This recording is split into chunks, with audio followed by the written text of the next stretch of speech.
Confucius, Life and Teachings, Ancient Wisdom Sleep Story. Tonight we journey to ancient China, to a time when bamboo groves whispered in the wind, when scholars wrote with brush and ink, when the pursuit of wisdom was the highest calling. We travel back more than 2,500 years to meet Confucius, the master, known to the world as Confucius, a teacher whose wisdom shaped a civilization and whose teachings echo still through the ages. Close your eyes now and let your breathing slow. Feel yourself settling, like dust falling gently to rest after a long day. Tonight we walk beside the master through the peaceful landscape of ancient China, watching mist rise from morning rivers, sitting beneath willow trees as he teaches, learning the way of harmony and balance that he devoted his life to sharing.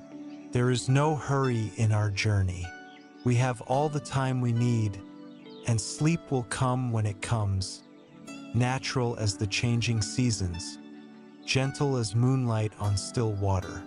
Confucius taught that life is like a river, always flowing, always changing, yet following its natural course. Tonight we flow with that river, letting it carry us through his story, through his teachings, through the peaceful wisdom that brought harmony to millions and can bring peace to you now, in this quiet moment, in this gentle darkness. His philosophy was not complex or difficult. It was simple, profound, rooted in everyday life and relationships. It taught that we can find peace not by escaping the world, but by living well within it, by cultivating virtue, by treating others with kindness, by seeking balance in all things. Breathe deeply now, like the master taught his students to breathe, slowly, calmly, feeling the breath move through you like wind through bamboo. Let the tension of your day release with each exhale. Let your mind grow quiet and still, like a pond at dawn before the first stone disturbs its surface. We are entering the world of ancient China, a world of ritual and respect, of learning and self-cultivation, of harmony between heaven and earth. The master awaits us there, patient and kind, ready to share his wisdom not through force but through gentle example, through stories and sayings that settle into the heart like seeds in fertile soil. In this journey tonight, you need remember nothing. You need achieve nothing. Simply rest in the presence of ancient wisdom. Let it wash over you like a warm rain, and allow sleep to embrace you whenever it wishes. The teachings of Confucius are not tests to pass, but gifts to receive, offered freely to all who seek peace and harmony. And tonight, dear friend, that is you. So let us begin our journey to ancient China, to the life of the great sage, to the wisdom that has guided countless souls and tonight guides you gently toward the deepest, most peaceful sleep. And so, we journey back through mists of time, to ancient China, to the state of Lu, where a boy would be born who would change the world not through conquest but through teaching, not through force but through virtue, not through wealth but through wisdom. In the year 551 before the Common Era, in the small state of Lu in eastern China, there was born a child named Confucius. His family name was Kong, and later he would be honored with the title Fuzi, meaning master. And so he became known as Confucius, which Western tongues would pronounce as Confucius. His birth was humble. His father was an elderly warrior who died when the boy was only 3 years old, leaving his young mother to raise him alone in poverty. But even in these difficult circumstances, there was something special about the child, a quietness, a thoughtfulness, an unusual love for learning. The young Confucius and his mother lived simply, struggling to make ends meet in a time when social status meant everything and they had none. But his mother, though poor, valued education above all else. She would tell her son stories of the ancient sage kings, of the golden age when rulers were virtuous and the people lived in harmony. She taught him what she knew and encouraged him to learn more, to study the ancient texts, to understand the rituals and ceremonies that connected heaven and earth. The boy listened with unusual attention, absorbing not just the words but the spirit behind them, the longing for a better world, a more harmonious society. Even as a child, Confucius loved ritual and ceremony. While other children played at war or commerce, he would arrange vessels and cups, mimicking the ancient sacrificial rites, practicing the movements and gestures with serious concentration. This was not mere play but a kind of meditation, a way of connecting to something larger than himself, something sacred and eternal. His neighbors thought him strange, this poor boy who cared more for ancient customs than for the games of childhood. But his mother understood. She saw in her son a rare devotion to something higher, a calling toward wisdom and learning. Breathe deeply. Let these ancient scenes wash over you. Sleep is near. As Confucius grew into a young man, his love of learning only deepened. He had little money for formal education, but he sought out teachers wherever he could find them. He studied the ancient texts, the Book of Songs, the Book of Documents, the Book of Changes, memorizing them, pondering them, seeking to understand the wisdom of the sage kings who had ruled in the golden age of antiquity. He learned music, for the ancient Chinese believed that music harmonized the soul and brought one into alignment with the cosmos. He studied archery and chariot driving, the arts of a gentleman. He learned the complex rituals and ceremonies that governed every aspect of life in ancient China.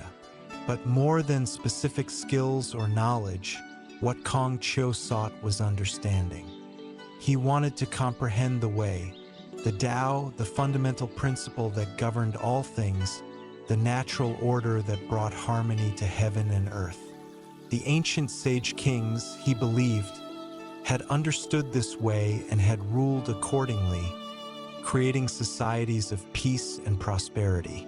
But that golden age had passed. Now the world was in chaos. The great Zhou dynasty was collapsing. Warlords fought for power. Rulers pursued selfish gain. Traditional values were crumbling.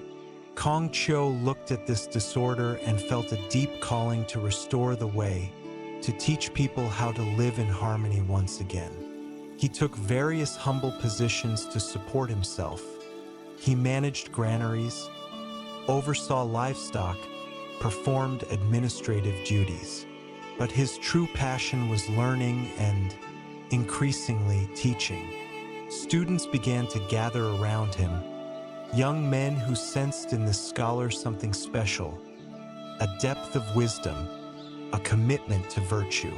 Confucius, for now he was becoming the master, taught anyone who came to him sincerely, regardless of their social status or ability to pay.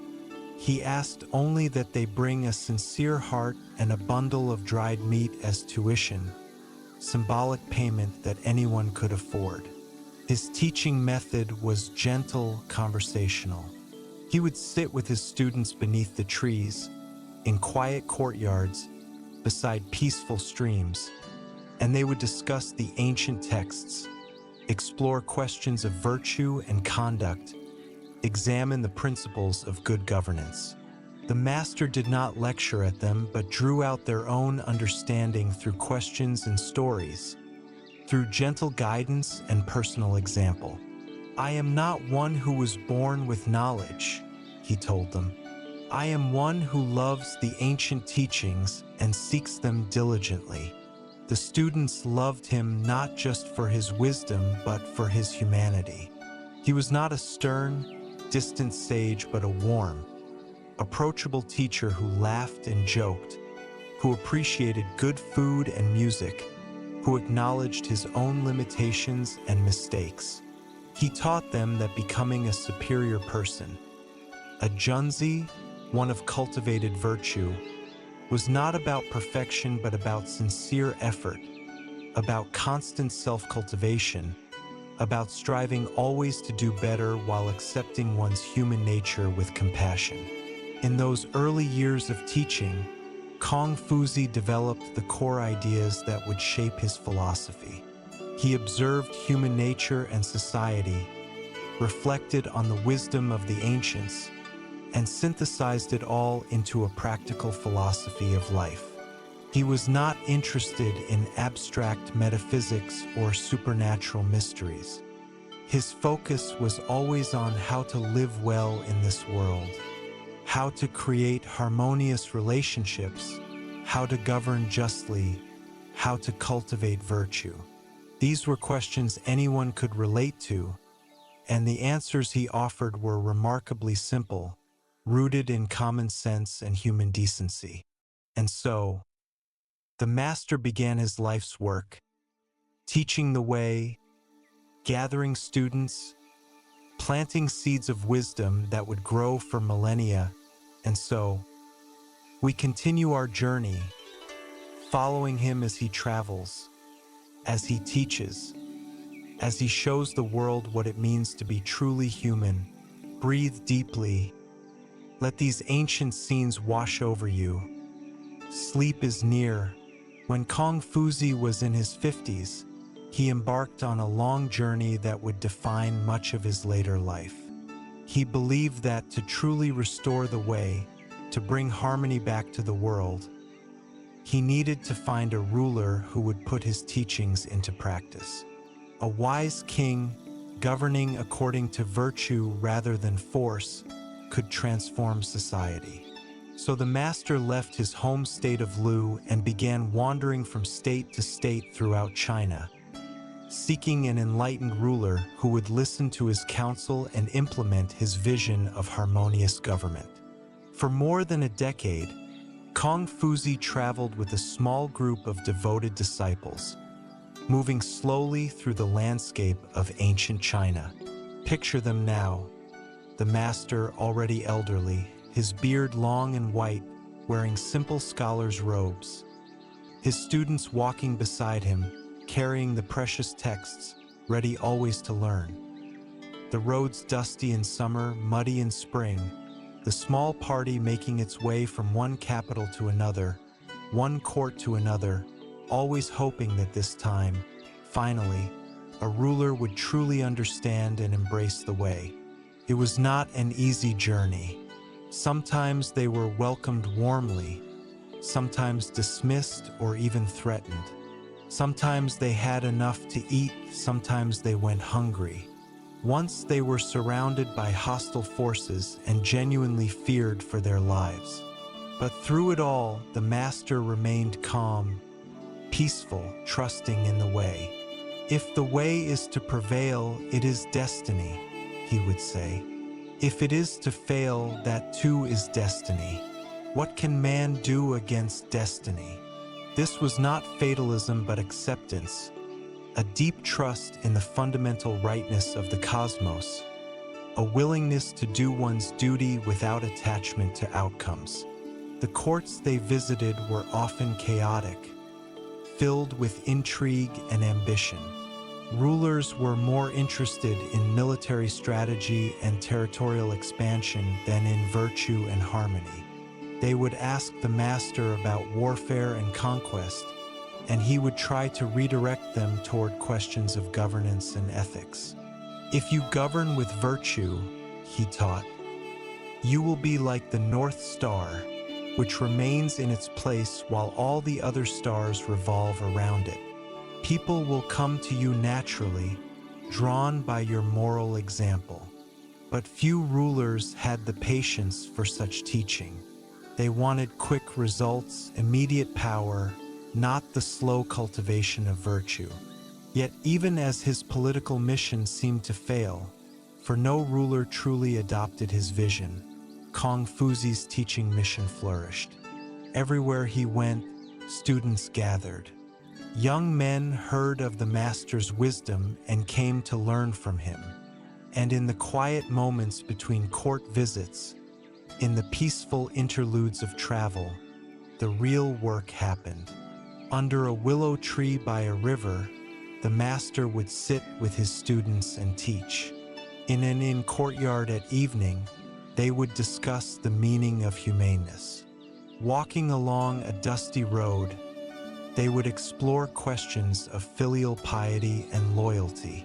The master taught constantly, not just through formal instruction, but through his every action and response. When they encountered poverty, he taught compassion. When they faced danger, he taught courage. When students made mistakes, he taught forgiveness. His life was his teaching, his character, his curriculum. The students learned not just what to think, but how to be.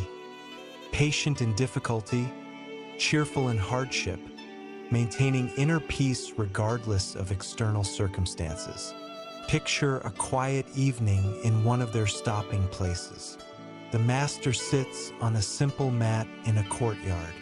The sun is setting, painting the sky in shades of gold and rose. His students gather around him, some sitting, some standing, all attentive. The master has just finished his modest evening meal. Perhaps some rice, some vegetables, tea. He is content, at peace. A student asks a question about governance, and the master responds not with a lecture but with a story about the ancient kings, or with a question that turns the inquiry back on the student, helping him discover the answer within himself.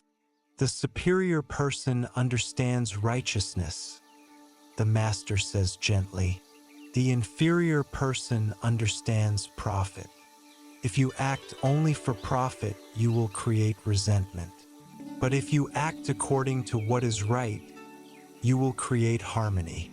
The students ponder this, turning it over in their minds.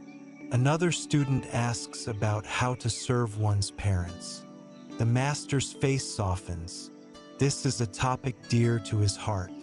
In serving your parents, he says, you may gently remonstrate with them. If you see that they are determined not to follow your advice, resume your reverent manner and do not disobey them. Though you may feel burdened, do not complain. The teaching session continues as darkness falls. Someone lights a lamp, its soft glow illuminating the master's face. He looks tired. The journey has been long. The years are weighing on him. But his eyes are bright with the love of teaching, with the joy of sharing wisdom. These students are his true legacy, he knows. They will carry his teachings forward long after he is gone, spreading them like seeds on the wind, planting them in hearts and minds throughout the land. Breathe deeply. Let these ancient scenes wash over you.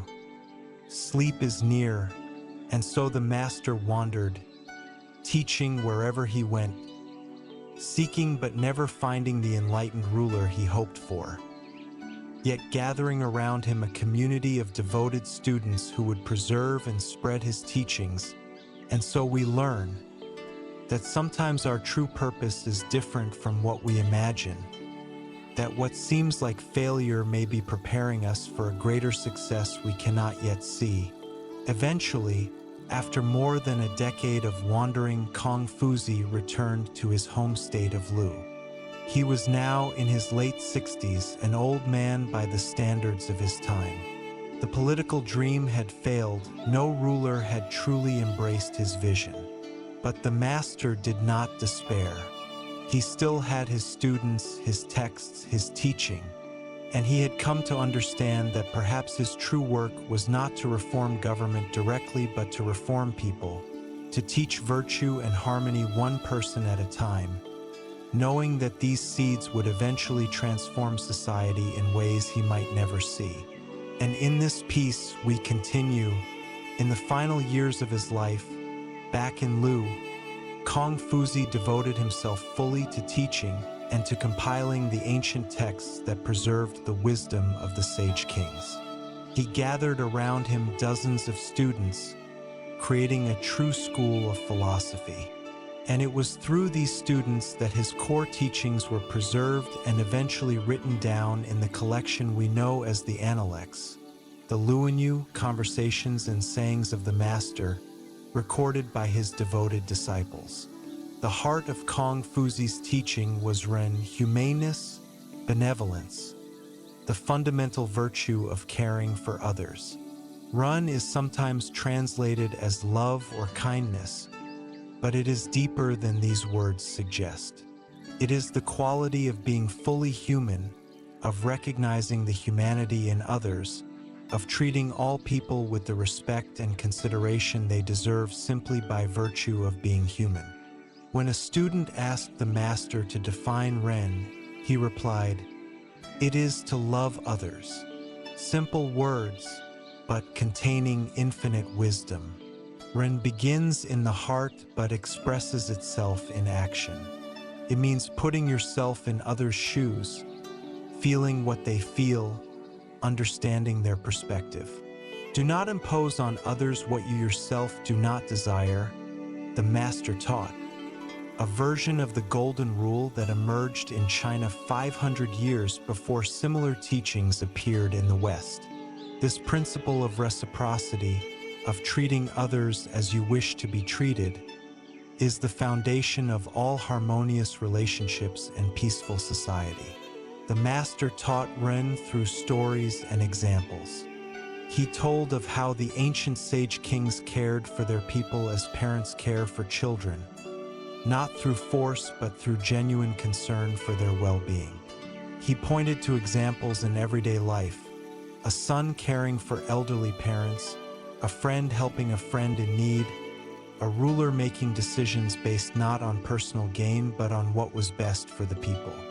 Ren was not abstract philosophy but concrete action, visible in how you treated the beggar at your gate and the merchant in the marketplace, in how you spoke to your family and to strangers. To cultivate Ren, one had to practice it constantly. You could not be benevolent only toward those you liked or who could help you.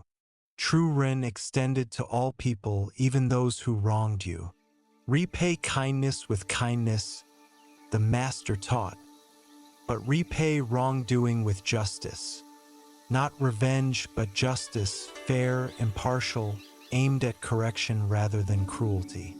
And even in administering justice, one should maintain compassion, remembering that all people are capable of both good and evil, that circumstances shape us, that we all deserve the chance to reform.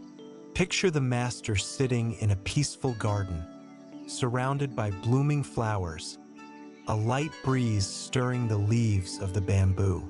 A young student asks, "Master, how can I develop Run?" The master smiles gently. Begin with what is closest to you. Love and respect your parents. Be loyal to your friends. Treat your siblings with kindness. From these close relationships, expand your circle of care gradually until eventually your benevolence embraces all humanity.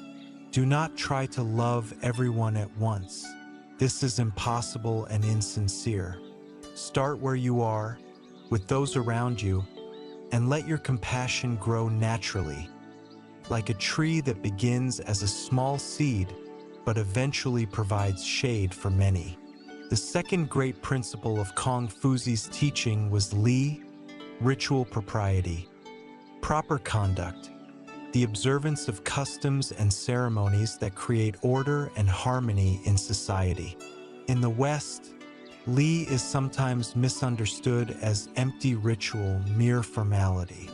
But for the master, Li was profound and essential. It was the outward expression of inner virtue, the way we show respect and create harmony in our relationships and communities. Li encompassed everything from how to conduct religious ceremonies to how to greet a friend, from the proper way to serve tea to the appropriate way to mourn the dead. It included music and dance, archery and calligraphy, all the refined arts that cultivated character and expressed civilization. But Li was not about rigid rules or meaningless formality.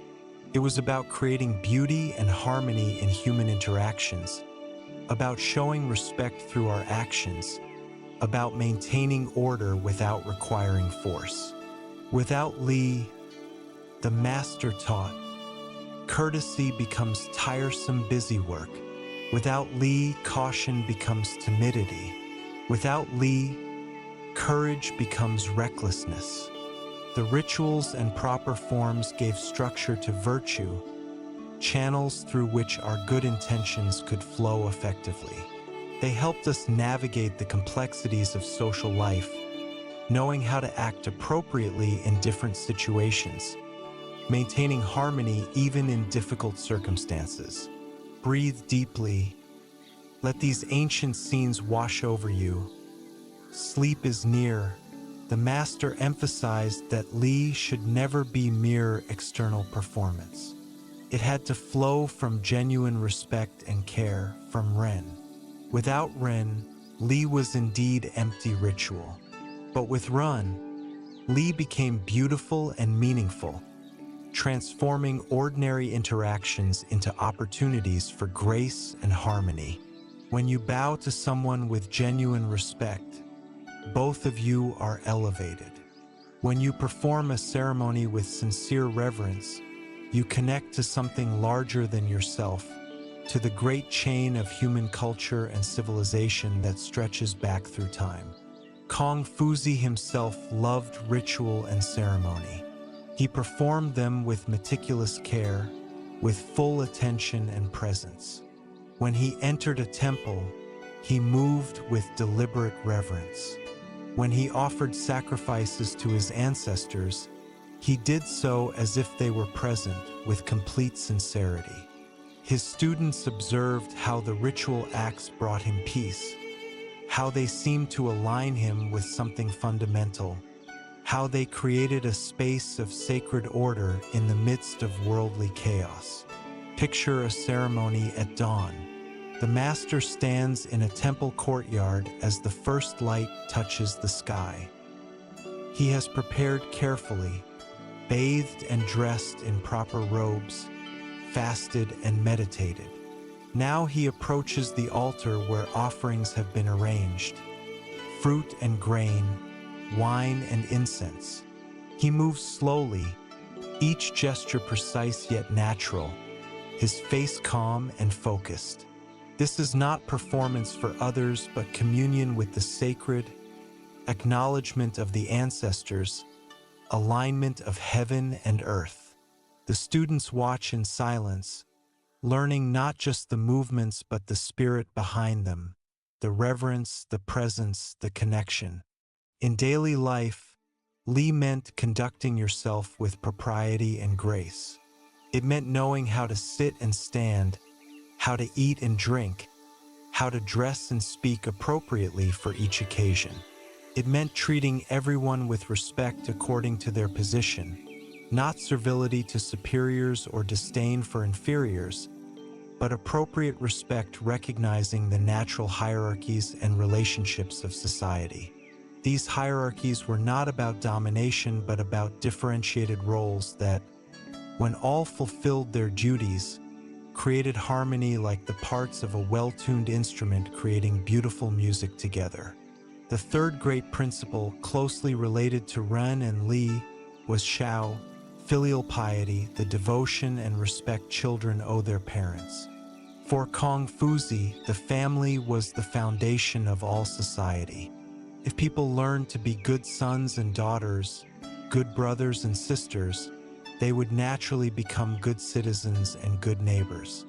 The love and respect that began in the family would expand outward, creating harmony in ever wider circles. Shao meant more than just obedience. It meant genuine care for your parents, both physical and emotional. It meant supporting them in their old age, consulting them in important decisions, honoring their memory after death. But the master taught that Shao should be exercised with wisdom. If parents were wrong, a good child should gently try to correct them, but always with respect, never with harshness or rebellion. In serving your parents, he taught, you may gently remonstrate with them. If you see they are determined not to follow your advice, be respectful and do not disobey them. You may feel concerned, but do not complain. The master himself was a model of filial piety. After his mother died, he mourned her for 3 years, following the ancient customs with scrupulous care. He spoke of her with deep affection and respect, acknowledging all she had done for him despite their poverty. His students observed this devotion and learned from it, understanding that filial piety was not just duty but love, not just obligation but genuine gratitude for the gift of life and upbringing. Picture a quiet evening in a home. An elderly parent sits by the hearth, and the adult child sits nearby, keeping them company, listening to their stories of the past, making sure they are comfortable and content. There is tea, simple food, soft conversation. Nothing dramatic or extraordinary, just presence, attention, care. This is Shao in its everyday expression, the foundation of family harmony that ripples outward to create social harmony. Confucius taught that all relationships followed similar patterns of reciprocal duty and care. He identified 5 key relationships: parent-child, ruler-subject, husband-wife, elder-sibling-younger sibling, and friend-friend. In each relationship, both parties had responsibilities. Parents should be loving and children respectful. Rulers should be just and subjects loyal. Husbands should be honorable and wives supportive. Elder siblings should be considerate and younger siblings deferential. Friends should be trustworthy and mutually supportive. Notice that these relationships are not equal. They recognize natural differences in role and authority. But they are reciprocal. Each person has duties to the other. A ruler cannot simply demand obedience. They must earn loyalty by governing justly. A parent cannot simply demand respect. They must deserve it by being worthy. The master taught that when all people fulfilled their roles with integrity and care, society would naturally harmonize, like a symphony in which each instrument plays its proper part. And so, the master taught the way of relationship, the path of harmony between people, and so, we learn that peace begins at home, in how we treat those closest to us, and expands outward to embrace all of society. And so, we find rest in knowing our place, in fulfilling our roles with care, in connecting to others with respect and love. Breathe deeply. Let these ancient scenes wash over you. Sleep is near. Central to all of Confucius' teaching was the concept of self-cultivation, the lifelong process of becoming a superior person, a junzi. The junzi was not someone of noble birth or high status, but someone of noble character, someone who had cultivated virtue through study and practice, someone who embodied Ren and Li, who fulfilled their relational duties, who sought always to improve themselves and serve others. The master taught that anyone could become a junzi through sincere effort. It required no special talent or supernatural gift, only commitment to learning and self-improvement. By nature, people are nearly alike, he observed. By practice, they become far apart. What separated superior people from inferior ones was not innate ability, but how they chose to develop themselves, what they prioritized, how they spent their time and energy. The path of self-cultivation began with learning.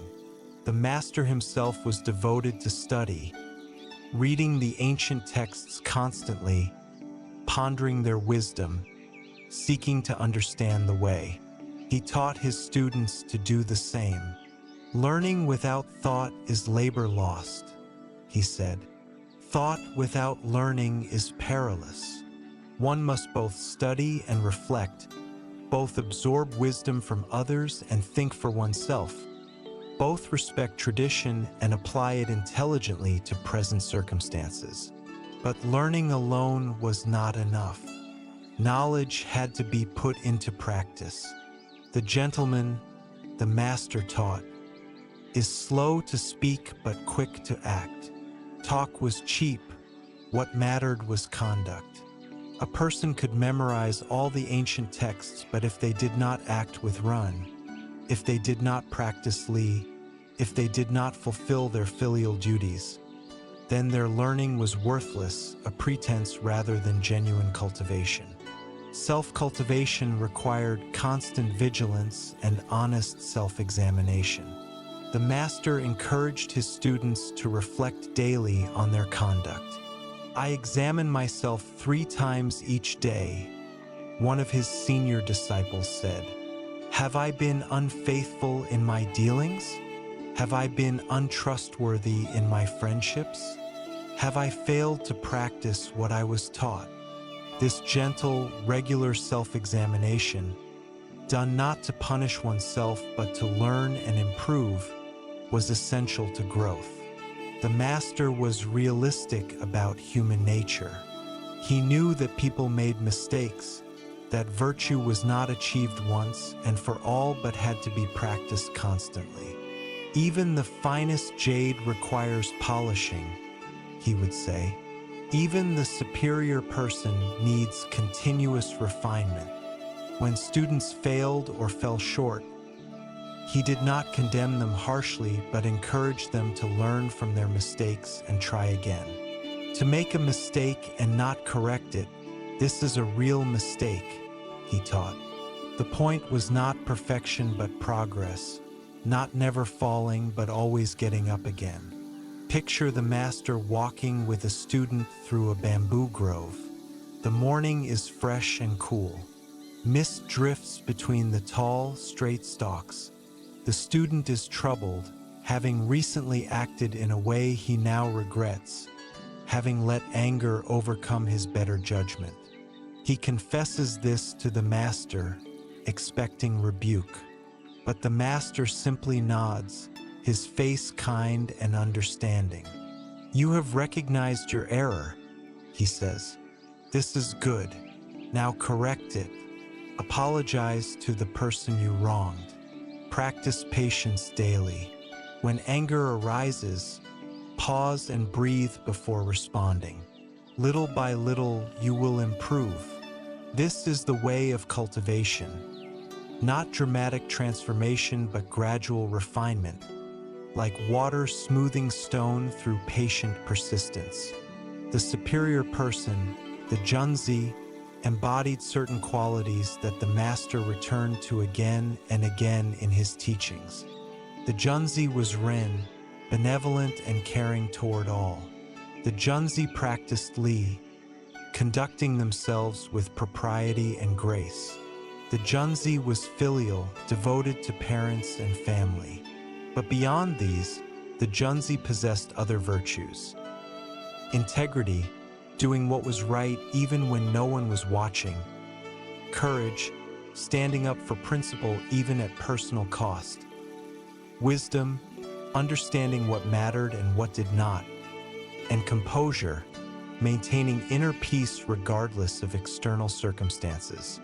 The superior person is modest in speech but exceeds in actions, the master taught. The Junzi did not boast or seek credit but quietly did what was right. The superior person understands righteousness, The inferior person understands profit. The Junzi was motivated by what was right, not by personal gain. The superior person is harmonious but not conforming. The inferior person is conforming but not harmonious. The Junzi maintain their principles while getting along with others, neither stubbornly inflexible nor weakly abandoning their values to fit in. The master emphasized that the Junzi was not someone who withdrew from the world, but someone who engaged with it skillfully. The goal was not to escape society, but to serve it, not to abandon relationships, but to fulfill them excellently, not to suppress emotions, but to express them appropriately. This was a practical philosophy for living well in the world, not a mystical path of transcendence. And so, the master taught the path of cultivation, the way of becoming fully human. And so, we learn that we are all works in progress, that growth comes through practice, that virtue is built slowly, day by day, choice by choice.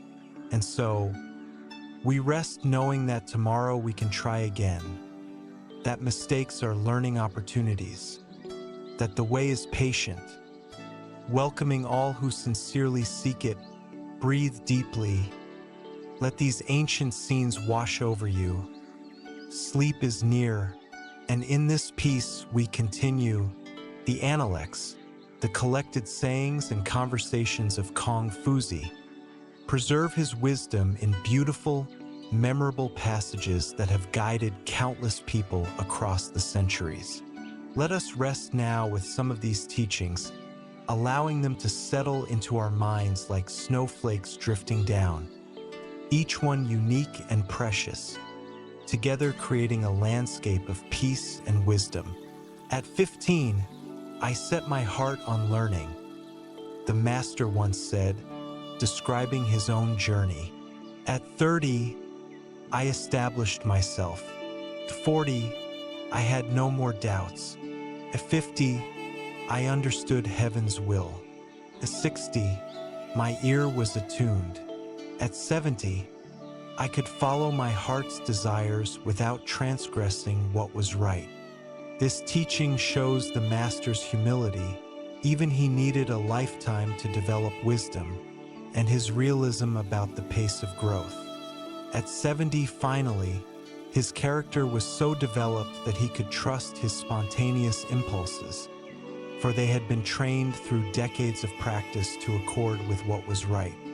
This is the goal of cultivation, to make virtue so natural, so deeply ingrained, that goodness flows effortlessly from you like water from a spring.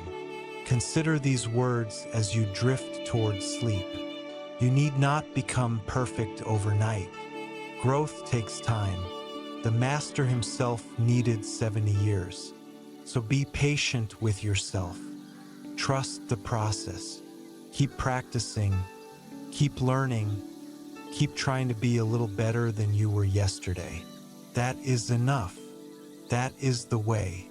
To know what you know and know what you don't know, that is true knowledge, the master taught. Wisdom begins with intellectual humility, with honest acknowledgement of the limits of our understanding. So many people pretend to know more than they do, afraid to admit ignorance. But the master taught that this false pride blocked learning. When you know a thing, to recognize that you know it, and when you do not know a thing, to recognize that you do not know it, that is knowledge. Only by acknowledging what we don't know can we remain open to learning, remain humble enough to be taught, remain curious rather than complacent. As you rest tonight, let go of any need to have all the answers, to understand everything, to be certain and sure. It is okay not to know. It is okay to be uncertain. Rest in the peaceful awareness of your limitations, trusting that tomorrow you can learn a little more, understand a little better. The master's wisdom gives you permission to be human, to be incomplete, to be always becoming rather than already arrived. The man of Ren makes Ren his dwelling, the master said. How can he be considered wise if he chooses not to dwell in it? Ren, benevolence, humaneness is not just an action but a way of being, not just something we do but where we live. The superior person makes their home in loving kindness, in care for others, in genuine human connection. They do not visit Ren occasionally but dwell there constantly, so that benevolence becomes their nature, their default mode, their fundamental orientation toward the world. Picture yourself dwelling in Ren, in loving kindness. Imagine that your heart is a home where compassion lives, where care and concern for others are always present, where you welcome all people with warmth and respect. This is the dwelling place the Master invites you to. Not a place you have to travel to, but a place you can rest in right now, in this moment, simply by opening your heart to kindness, by wishing well to all beings, by letting care flow freely from you like light from a lamp. When you see a worthy person, think of equaling them. When you see an unworthy person, reflect on yourself. The Master taught. This is practical wisdom for self-cultivation. When we encounter someone who embodies virtue, we should not feel jealous or inadequate but inspired, thinking, I too can develop such qualities. When we encounter someone whose behavior is poor, we should not feel superior but use it as a mirror, checking ourselves. Do I have similar faults? How can I avoid such errors? In this way, everyone we meet becomes a teacher, helping us grow. As your mind drifts now, perhaps images of people you know float through your awareness. Some embody qualities you admire, let them inspire you. Some display weaknesses, let them teach you through contrast. All are your teachers if you approach them with the right spirit, seeing them not as competitors or enemies, but as fellow travelers on the path of being human, each one offering lessons about who to become and who not to become. The Master said, Is Ren really far away? If I want Ren, then Ren is at hand. This beautiful teaching reminds us that virtue is not distant or difficult to access. The moment you wish to be kind, kindness is available. The moment you choose compassion, compassion is present. Ren is not something you must earn or achieve through years of practice, though practice certainly deepens it. Ren is always available, as close as your next breath, waiting for you to choose it, to embody it, to let it flow through you. Rest in this teaching. You do not have to become someone different to be kind. You simply have to choose kindness moment by moment. It is already within you, already available, already at hand. The way is not far away. It is here, now, in this very moment, in the quality of presence and care you bring to your own experience and to all you encounter. Breathe deeply. Let these ancient scenes wash over you. Sleep is near. If your words are grand but your actions do not accord with them, are you not ashamed before the ancients? The Master asked. This teaching emphasizes integrity, the alignment of word and deed, the importance of walking your talk. It is easy to speak of virtue, much harder to embody it. The Master constantly called people back from empty words to genuine practice, from beautiful theories to actual conduct. The ancient sages did not just teach virtue but lived it. Should we not do the same? As you drift into sleep, let go of any gap between your ideals and your actions. Tomorrow is another day to align them better, to make your life match your values more closely. But tonight, release any guilt or shame about past failures. The Master's teaching is not meant to burden you, but to inspire you toward greater integrity, toward becoming more fully yourself, toward closing the gap between who you are and who you wish to be. Rest in the gentle determination to do better, knowing that this intention itself is valuable and will, over time, bear fruit. The Master said, "A young person should be filial at home and respectful abroad, careful and trustworthy, caring for everyone but feeling close to those who are run. If after doing this they still have energy left, they should use it to study literature." Notice the priorities here. First comes character and conduct, how you treat your family, how you conduct yourself in the world, how you relate to others. Only after these fundamentals are in place should you focus on intellectual learning. Character comes before cleverness, virtue before knowledge, being good before being learned. This teaching brings peace because it reminds us what truly matters. Not how much we know, not how impressive our achievements, but how we treat people, how we conduct ourselves, whether we are kind and trustworthy and caring. If you go to sleep tonight knowing that you treated people well today, that you were caring and trustworthy, then you have succeeded in what the Master considered most important. Rest in that success. Sleep in that peace. The Master said, "When you make a mistake, do not be afraid to correct it." Simple words, profound wisdom. We all make mistakes. What separates superior people from inferior ones is not never erring but correcting errors when they occur. The Master taught that the ability to change, to admit wrong and make it right, was a sign of strength, not weakness. The truly strong person can say, "I was wrong," and then change course. The weak person, trapped in ego, can never admit error and thus never grows. Let this teaching free you from the burden of having to be perfect. You will make mistakes tomorrow, just as you made them today. What matters is what you do next. Do you defend your error stubbornly, or do you acknowledge it and correct it? Do you repeat the same mistake endlessly, or do you learn and adjust?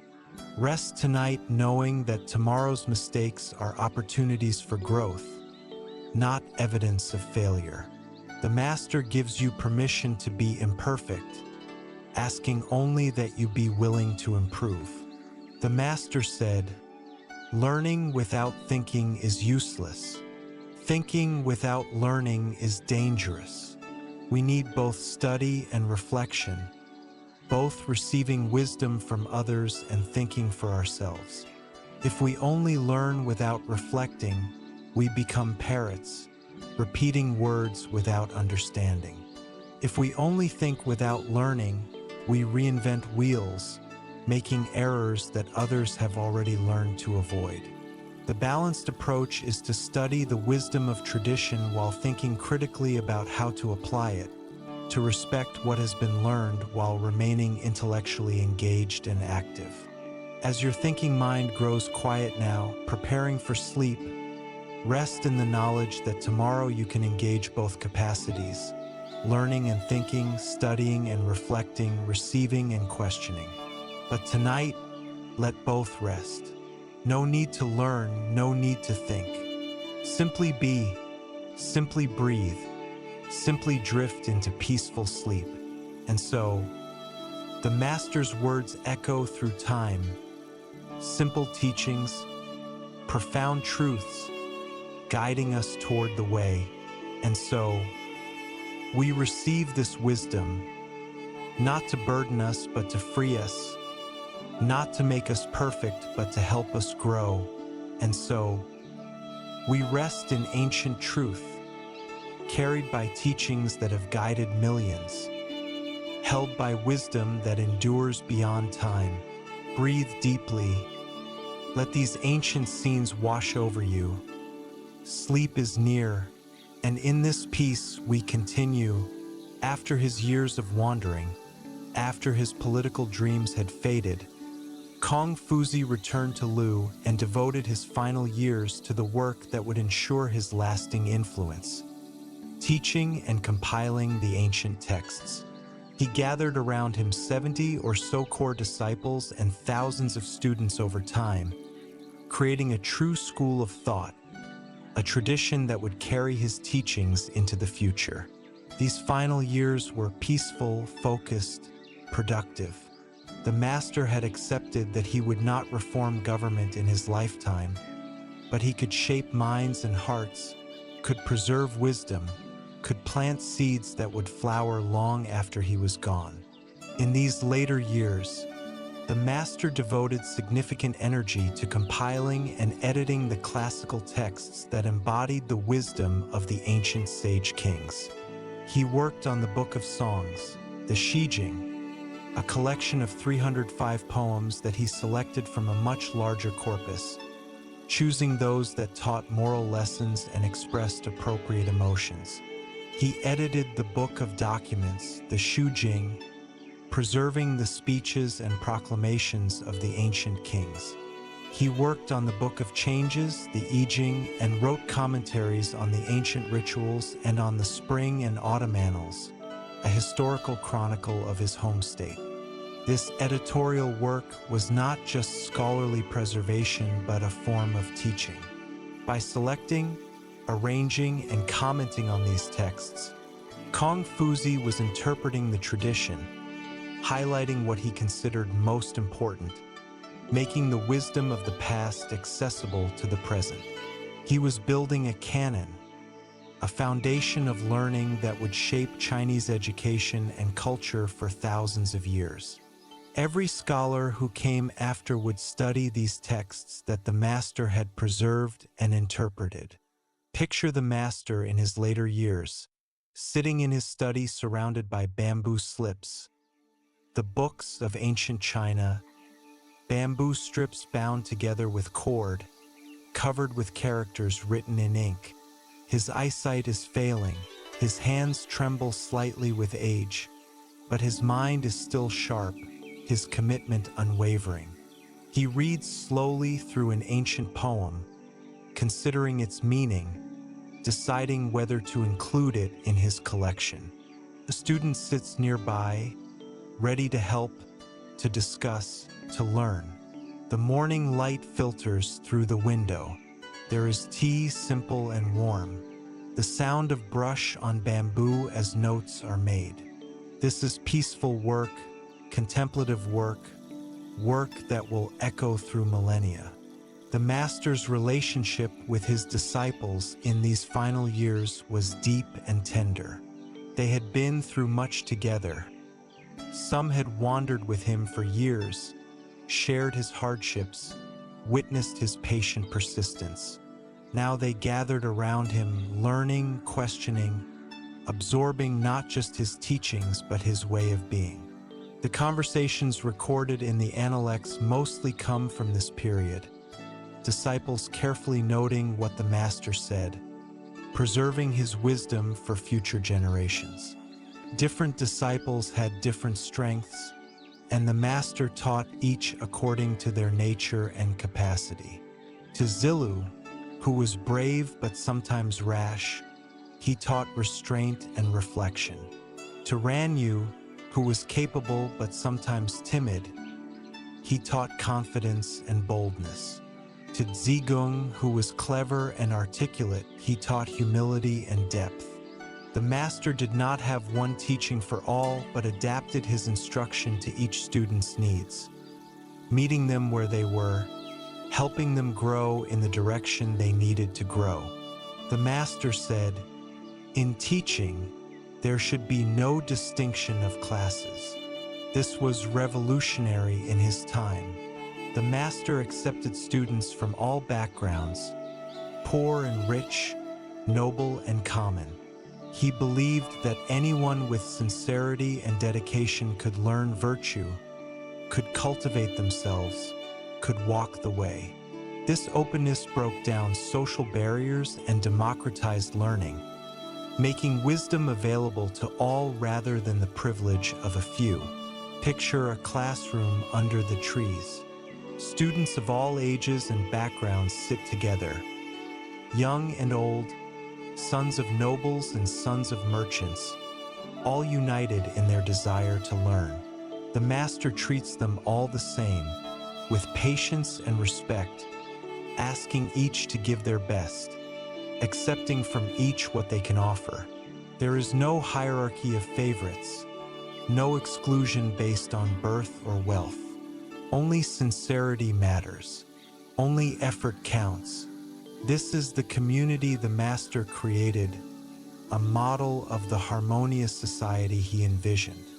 In these final years, the master also experienced personal loss. His son died, then his favorite disciple Yan Hui, then another close disciple Zilu died violently in political upheaval. These losses grieved the master deeply. He wept for Yan Hui, lamenting that heaven had bereft him of this most promising student. But even in grief, the master maintained his philosophical composure, accepting that death was natural, that loss was part of life, that we must mourn sincerely but not be destroyed by sorrow. Excessive grief, the master taught, does not bring the dead back and only harms the living. Mourn appropriately, then return to your duties, to your life, to the way. This was not coldness but wisdom, not suppression of feeling but appropriate expression of it, not denial of pain but acceptance of the need to continue living, to keep serving, to maintain the work that the dead would have wanted you to continue. Breathe deeply. Let these ancient scenes wash over you. Sleep is near. Confucius died in 479 BCE at the age of 72. His death was peaceful, the natural end of a long life devoted to learning and teaching. His disciples mourned him deeply. Some observed a 3-year mourning period, as was customary for a father. One disciple, Zigong, mourned for 6 years, living in a simple hut by the master's grave, unable to tear himself away from the one who had been his guide and inspiration. Eventually the disciples scattered, each going their own way, but all carrying the master's teachings, all committed to living according to the way, all determined to spread his wisdom. And spread it they did. The disciples taught their own students, who taught others, creating generations of scholars who studied the master's words and tried to live according to his principles. The Analects was compiled, probably by second-generation disciples. The classical texts that the master had edited became the foundation of Chinese education. His teachings shaped Chinese culture profoundly, influencing governance, family life, education, social relationships, personal conduct. For more than 2,000 years, Chinese society was organized according to Confucian principles. The examination system that selected government officials tested knowledge of the Confucian classics. Schools taught Confucian virtues. Families practiced Confucian values of filial piety and respect. Society operated according to the 5 relationships the master had articulated. His vision of harmony through virtue, of governance through moral example, of social order through proper relationships, became the foundation of Chinese civilization. But the master's influence spread far beyond China. His teachings reached Korea, Japan, Vietnam, and throughout East Asia, shaping the cultures of these regions profoundly. And in recent centuries, as East and West have come into increasing contact, Confucian wisdom has spread globally, offering to the entire world a philosophy of human flourishing, social harmony, and personal cultivation that resonates across cultural boundaries. What makes the master's teachings so enduringly relevant? Perhaps it is their profound humanity, their recognition that we are social beings who flourish through relationships, their emphasis on character over cleverness, their insistence that peace and harmony come not through force but through virtue. The Master did not promise easy answers or supernatural salvation. He offered a practical path to living well in this world, to creating harmony in our families and communities, to cultivating ourselves into people of integrity and compassion. His teachings speak to universal human needs and aspirations. Everyone wants harmonious relationships. Everyone wants to be a good person. Everyone wants a society that functions justly and peacefully. The Master showed that these goals are achievable through education and self-cultivation, through treating others with ren, through practicing li, through fulfilling our roles faithfully. His way is not easy. It requires constant effort and practice, but it is accessible to anyone who sincerely tries. Picture the influence of the Master spreading out through time like ripples from a stone dropped in a pond. The first ripple reaches his immediate disciples, who preserve and teach his words. The next ripple reaches their students and their students' students, creating a lineage of learning. The ripples continue expanding, reaching more and more people, crossing borders and centuries, until they reach us here, tonight, more than 2,500 years later. We are part of those ripples, touched by the Master's wisdom, benefiting from his life of teaching and learning. And so, the Master's legacy lives on, not in monuments or empires, but in hearts and minds, in people trying to live well, in families practicing harmony, in students devoted to learning. And so, we are connected to that ancient sage, part of a tradition stretching back through time, carrying forward the wisdom of Ren and Li, of self-cultivation and social harmony. And so, we rest in this great stream of human wisdom, knowing we are not alone, knowing countless others have walked this path before us. Knowing the way endures, breathe deeply. Let these ancient scenes wash over you. Sleep is near, and in this peace we continue toward rest. As we drift now toward sleep, let us gather the gentle threads of the Master's wisdom, weaving them into a blanket of peace that can cover you, warm you, protect you through the night. Confucius taught harmony, and tonight that harmony settles over you like evening mist over a peaceful valley.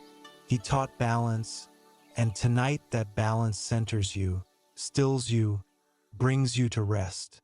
He taught the cultivation of virtue, and tonight that teaching reminds you that you are always growing, always becoming, always worthy of care and compassion.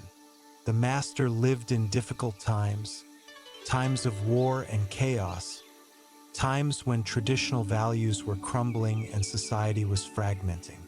Yet he maintained peace within, maintained his commitment to the way, maintained his faith that virtue mattered even when the world seemed to reward vice. He taught his students to do the same, to maintain inner harmony regardless of outer chaos, to practice virtue whether others did or not, to cultivate themselves continuously regardless of circumstances. This teaching is for us tonight. Whatever difficulties you face, whatever chaos surrounds you, whatever challenges await you tomorrow, none of this need disturb your inner peace. You can rest in the way as the Master did. You can practice Ren as he taught.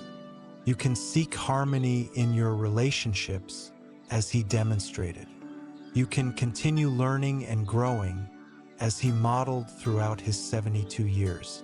His example shows that peace is possible, that virtue is worthwhile, that a life devoted to learning and kindness is a life well lived. Picture yourself as one of the Master's students, sitting in that peaceful courtyard, listening to his gentle teachings. Feel the warmth of the afternoon sun, the soft breeze stirring the bamboo, the sense of being in the presence of wisdom and compassion. The master looks at you kindly, understanding your struggles, acknowledging your efforts, encouraging you to continue on the path. He does not demand perfection. He asks only sincere effort, only that you keep trying, only that you treat others with care and yourself with patience. You are learning, he says to you, his voice warm and reassuring. You are growing. Do not compare yourself to others or to impossible ideals. Compare yourself only to who you were yesterday and try to be a little better today. This is enough. This is the way. Be patient with yourself. Be gentle with your failings. Keep practicing Ren. Keep observing Li. Keep cultivating virtue. Little by little, you will transform, the way water transforms stone. Not through force, but through patient persistence. Let these words from the Master settle into your heart as you settle into sleep. You are learning.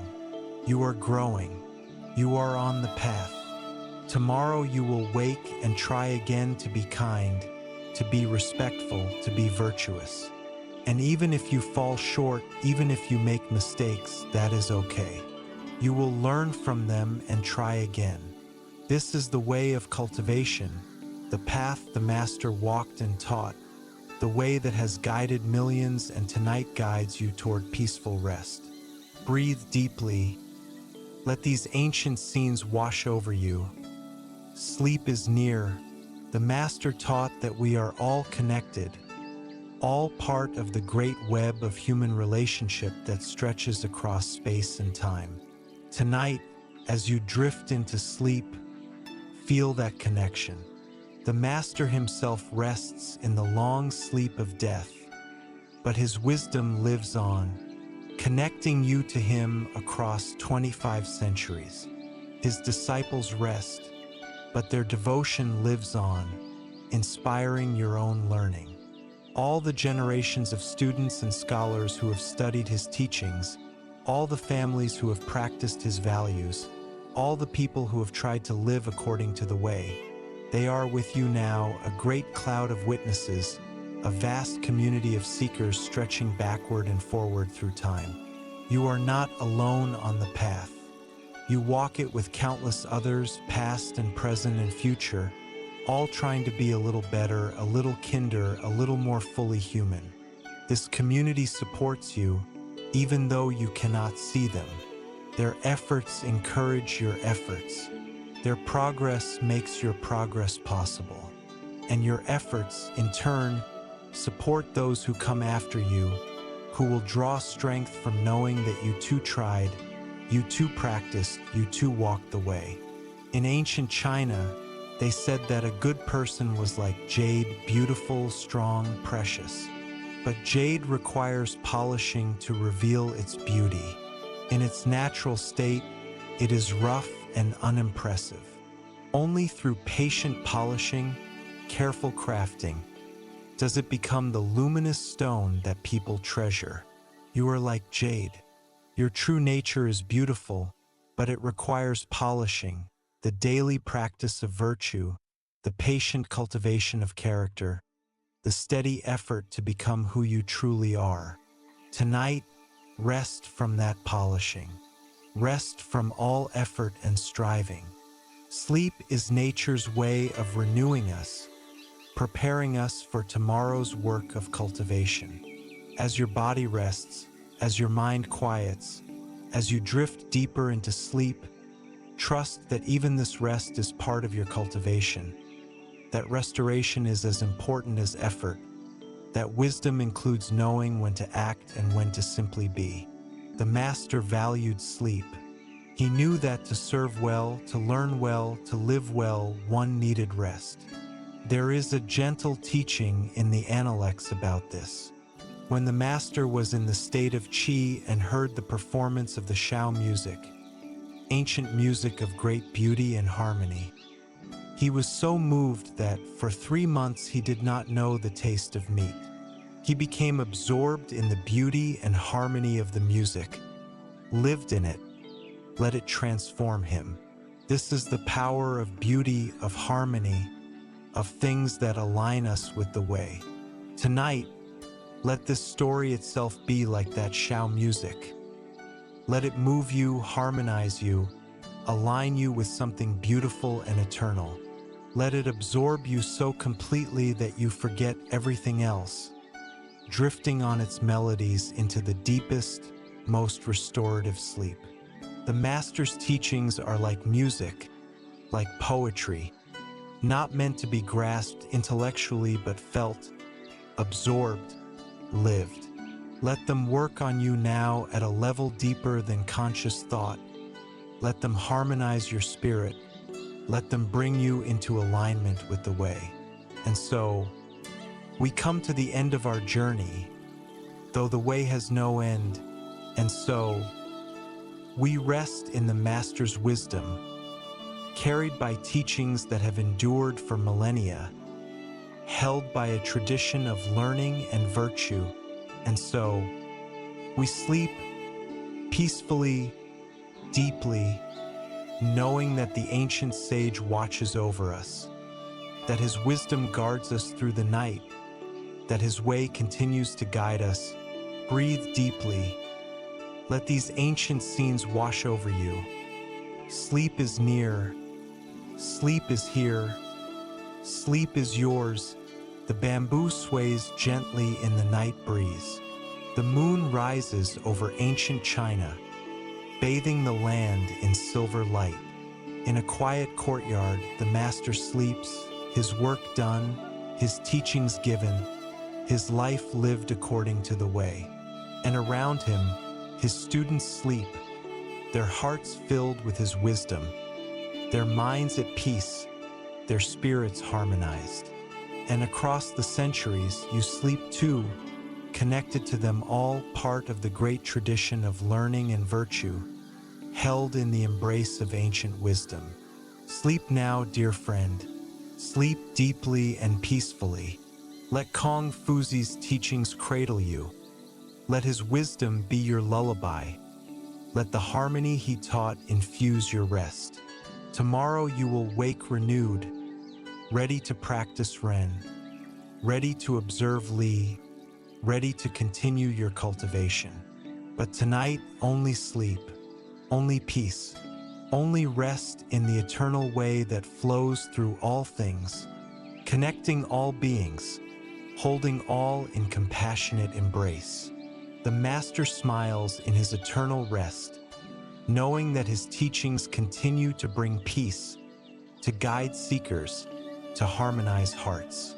Tonight they have brought you to this place of rest, this moment of peace, this gentle darkness where all is well, where all is as it should be, where you can finally, completely let go and sleep. And so the journey ends, and so the sleep begins, and so we rest in ancient wisdom, in timeless truth, in the eternal way that carries us all. Sleep, sleep, sleep, in harmony, in balance, in peace. The Master's blessing upon you. Rest, rest, rest, deeply, completely, perfectly. Sleep, sleep, sleep.